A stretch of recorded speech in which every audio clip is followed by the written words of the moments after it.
One of the caveats that I do have some personal information that I did get personally involved in was some information that had to do with the Stargates and Looking Glass, and more specifically the 2012 problem with those projects.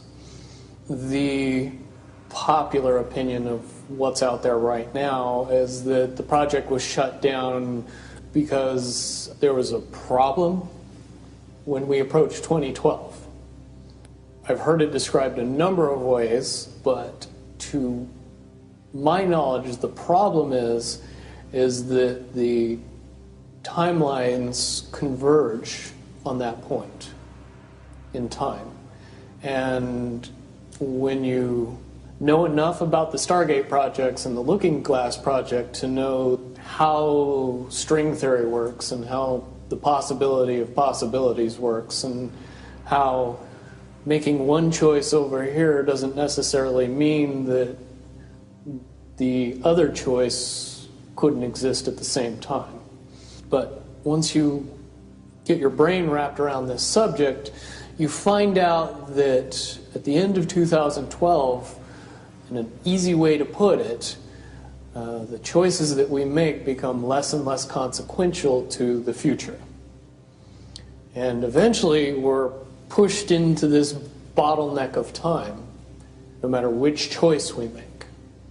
And that's important to the people that had access to Looking Glass because they would use Looking Glass knowing the choices that they would make and the future would pop up. The big mistake was coming up with the possibility of future. And when we started using a computer to say, well, if we make this choice, it's 79% possible that this scenario happens, and 23% are possible, or whatever, using round numbers, that this scenario would happen. The understanding at the time was that was realistic. However, if you go down the road further and free will continues to exercise itself on this game, that 79% possibility sometimes changes very, very fast. But if you look at the situation in a point of time, it seems very realistic that that's the greatest possibility.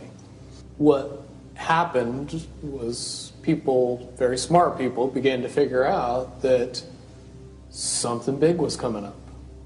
Something that made it so all the possibilities of all the future scenarios of any choice, any possibility that was fed in and observed through the Looking Glass inherently ended up in the same future.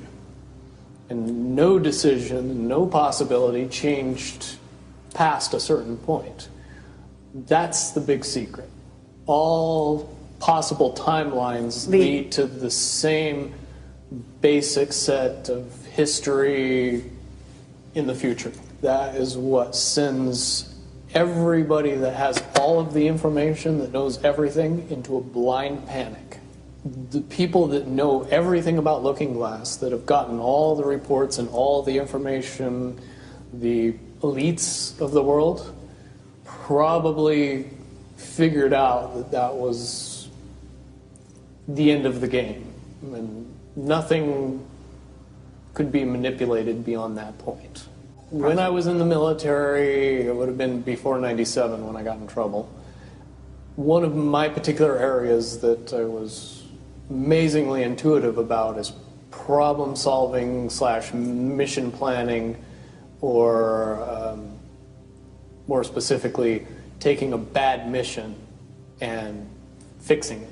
Certainly knowing how string theory and possible futures works makes it so you can work your mind very quickly to see the reality of what's happening and decide what decisions need to be made to change it for a particular outcome.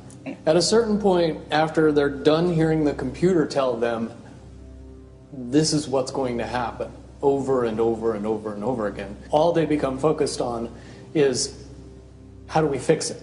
What I do know is that I was called in and asked to solve this problem, this timeline contraction problem. And I eventually did my due diligence and did all the investigating and basically only had one piece of information, and that was reinforcement. The computer's right. The timelines will contract down to some inevitable thing. There is an inevitable event.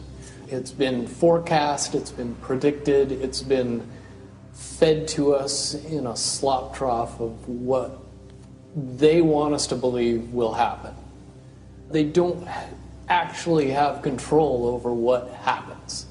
They only have control over the reaction, and it seems that no matter what they try to do to cause their desired reaction, it's going to have an opposite effect. Much, much easier for me to explain today what that process is as opposed to back then. If I had to give it a name, I would say it's the awakening process. It's an evolution of consciousness that cannot, will not, and no matter what decisions or possibilities are injected into the equation, eventually it all resolves down to us all learning the truth and becoming aware of this massive dam of lies that has been built that keep us from knowing massive volume of information that we should otherwise possess.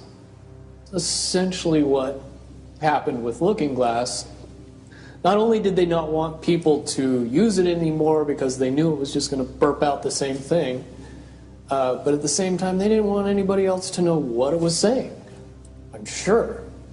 Because that information was of a monumental concern when I was in the military about how to prevent this inevitability. Now, at first I thought it was end of the world.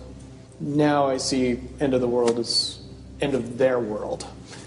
The biggest cherry on top of all this conversation would be a synopsis to say that if I could convince everybody out there that for all intents and purposes, what we believe to be true eventually becomes true. If somebody convinces us that a major disaster is going to happen in the very near future, a major disaster happens in the very near future.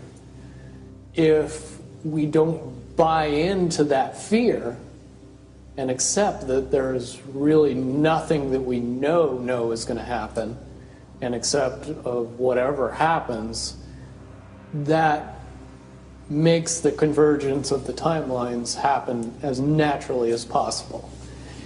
Any attempts to try to go away from this one inevitable conclusion, I again see as a new beginning, an end of this reality, the beginning of something that we can't even possibly understand based on the level of our beliefs currently.